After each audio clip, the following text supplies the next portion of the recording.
Sejam muito bem-vindos, meus caros, e no dia de hoje venho mostrar-vos uma notícia em que um político do Partido Trabalhista em Inglaterra sugeriu mesmo que se cortassem gargantas aos extremistas de direita, é verdade. Portanto, ele apelida do outro lado extremistas de direita, pessoas que não pensam como ele. No entanto, a sugestão dele é combater o extremismo com extremismo, é verdade. Portanto, como sabem, não é propriamente a melhor política, a melhor estratégia, mas vamos ver o que é que este político do Partido Trabalhista teve a dizer e por que raio é que ele recomendaria tal coisa. E aliás, ele foi preso por isso, felizmente, graças a Deus. Mas vamos então ver aqui o que é que ele sugeriu, ou porque é que ele sugeriu que isto acontecesse. Ora, temos então aqui no título: cortem todas as suas gargantas, disse o político trabalhista que é preso depois de pedir o assassinato da extrema-direita. Temos então aqui: um vereador trabalhista foi preso depois de ser filmado a dizer aos manifestantes que a extrema-direita são todos nazis e que precisam de ter as suas gargantas cortadas. Ricky Jones fez os comentários incendiários à multidão num comício com o título "Refugiados, bem-vindos aqui. Eles são fascistas e nazis repugnantes e precisamos de cortar todas as suas gargantas e livrar-nos deles." É verdade. Portanto, sabem o que é que aconteceria se alguém dissesse algo parecido, nem precisa de ser igual, mas se alguém dissesse algo remotamente parecido com o que foi dito aqui? Muito provavelmente estava a correr todos os meios de comunicação tradicionais.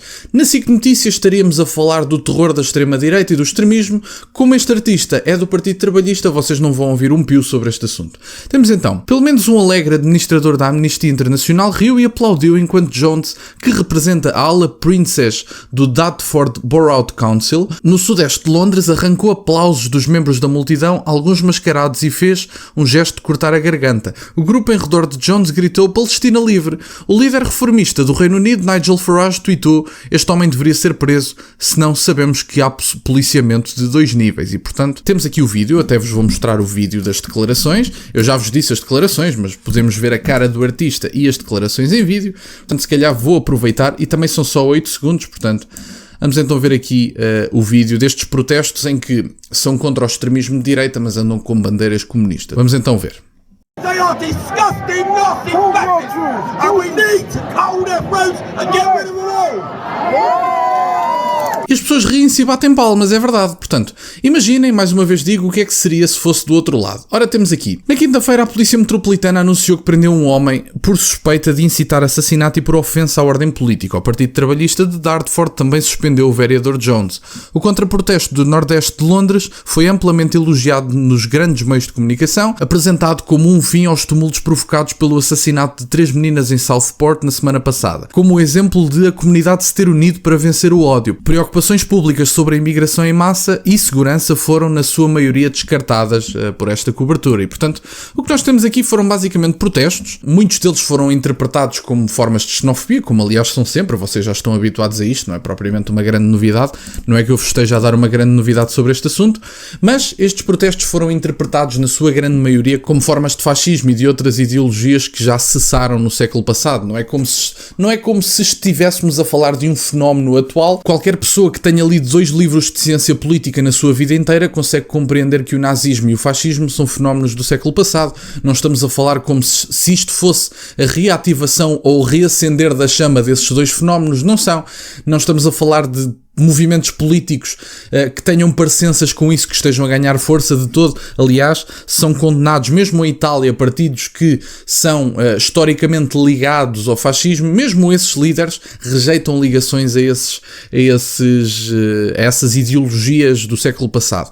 No entanto, vemos, por exemplo, em Portugal, o Partido Comunista a aplaudir a vitória de Nicolás Maduro. Portanto, quando vocês dizem, muitos de vós poderão dizer, de vós e de outras pessoas, mas porque é que eles haveriam de assumir uma coisa que visivelmente lhes tiraria votos? Bom, o Partido Comunista, por exemplo, em Portugal não teve qualquer problema em celebrar a vitória de Nicolás Maduro na Venezuela. Portanto, não é como se estes partidos fossem tímidos e fossem lobos com pele de carneiro. Não é nada disso. Não é disso que estamos a falar. Estamos a falar de partidos que não têm qualquer tipo de visão para a sociedade. Aliás, o fascismo pautava-se, por exemplo, por uma visão educativa das massas. Portanto, é uma visão que tende a favorecer esses regimes e que tende a educá-los para a presença e para a manutenção desses desses regimes. Não é o caso.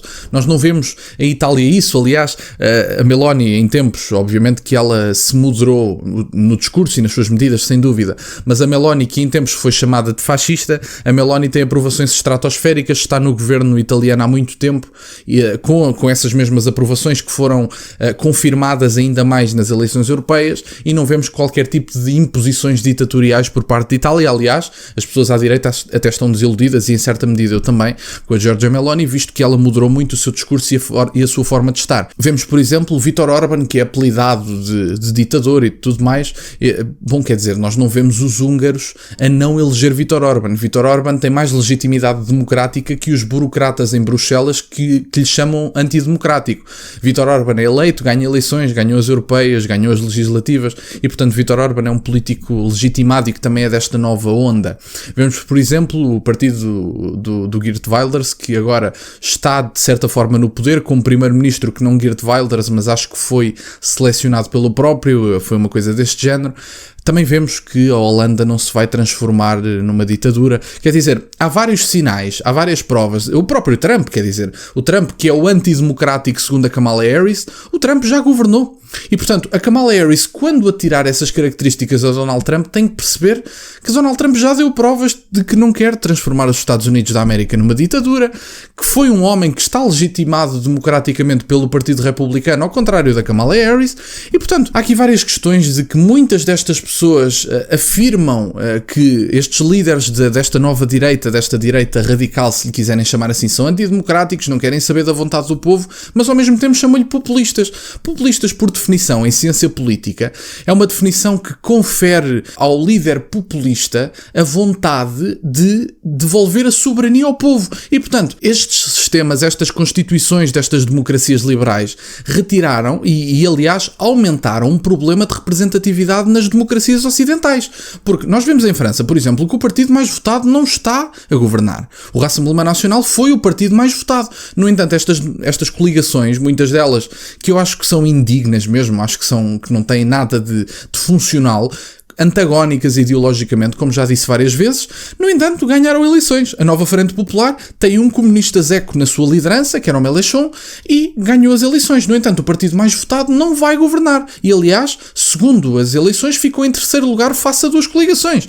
E, portanto, convenhamos, abre-se um problema de representatividade nas democracias liberais, tendo em conta que o povo não é quem mais ordena. O povo ordena QB. O povo ordena até que a Constituição se mete entre os governantes e o povo. Estas constituições, especificamente neste momento, são um obstáculo entre os governantes e o povo. São um obstáculo entre a soberania do povo e quem é eleito. E, portanto, é factual. Estas constituições beneficiam a manutenção de determinadas forças políticas, nomeadamente centristas, e, portanto, ao mesmo tempo que apelidam vários candidatos que são legitimados dentro do seu partido e legitimados com votos do país como antidemocráticos, são os mesmos que beneficiam de sistemas e de constituições que põem em causa a representatividade. E, portanto, há aqui uma incongruência natural e qualquer pessoa que leia 2 livros de ciência política consegue perceber isso, não tem nada que saber e, portanto, não há muito a falar sobre este assunto. Mas, bom, vemos aqui mais uma demonstração de amor da esquerda, não é uma grande novidade. Esta só foi um bocadinho mais explícita do que todas as outras demonstrações de amor à esquerda. Da minha parte é isto, meus caros, quero-vos agradecer por estarem desse lado, peço-vos só que deixem o gosto neste vídeo, que subscrevam o canal, estamos a chegar aos 18 mil subscritores, meus caros, muito obrigado. Tem as minhas redes sociais e o MBWay na descrição, para o caso de quererem fazer alguma doação, e tem também o segundo canal, passem por lá, que eu vou falar sobre um esquema de ataque islâmico a um concerto da Taylor Swift. É verdade, meus caros. Da minha parte é isto, obrigado por estarem desse lado, e nunca se esqueçam, meus caros, questionem tudo. Até à próxima.